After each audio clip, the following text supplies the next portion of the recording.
नमस्कार, मी गीतांजली केकरे group of media channel मध्ये आपलं सहर्ष स्वागत करते।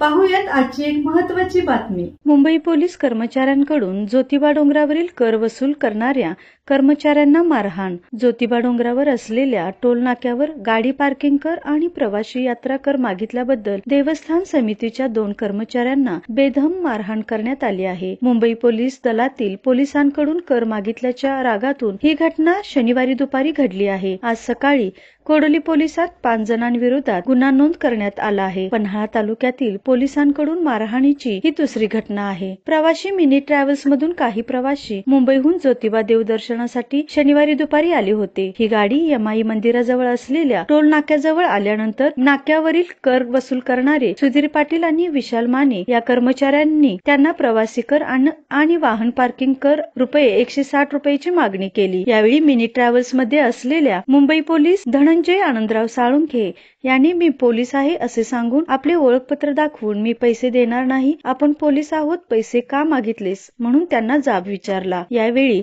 कर्मचाऱ्यांनी एकूण 160 रुपये होतात, आपण पोलीस आहात तर किमान वाहन पार्किंग कर 60 रुपये तरी द्या। यावेळी विशाल माने याने गाडीचा फोटो काढला। त्यानंतर ट्रॅव्हल्स मधील काही जणांनी गाडीतून उतरून देवस्थानच्या सुधीर पाटील आणि विशाल माने या 2 कर्मचाऱ्यांना शिवागीर करत बेदम मारहाण केली। ट्रॅव्हल्स मधील इतर प्रवाशांच्याकडून मिटवामिटवीचा प्रयत्न झाला। वाद न मिटल्याने अखेर रात्री हा वाद कोडोली पोलीस ठाण्यात आला। रात्री उशिरा गुन्हा दाखल करण्यात आला नव्हता। आज सकाळी कर वसुली कर्मचारी विशाल लक्ष्मण माने यांनी कोडोली पोलिसात फिर्याद दिली असून त्यांच्या फिर्यादीवरून धनंजय आनंदराव साळुंखे, मारुती आनंदराव साळुंखे, दत्तात्रय आनंदराव साळुंखे, शिवाजी संपत साळुंखे, तानाजी संपत साळुंखे हे सर्व करवीर तालुक्यातील गिरगाव येथील आहेत।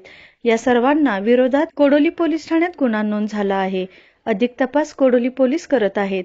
पन्हाळा तालुक्यातील पोलिसांकडून मारहाण केलेली ही दुसरी घटना असून काही दिवसांपूर्वीच पन्हाळा तालुक्यातील नावली येथे एका पोलीस दाम्पत्याने एसटी चालकास मारहाण झालेली घटना ताजी असतानाच आता मुंबई पोलीस दलातील पोलिसांकडून ज्योतिबा डोंगरावरील देवस्थानच्या कर्मचाऱ्यांना मारहाण झाल्याची घटना घडल्याने पोलिसांच्या अरेरावीबाबत सर्वत्र जोरदार चर्चा सुरू आहे।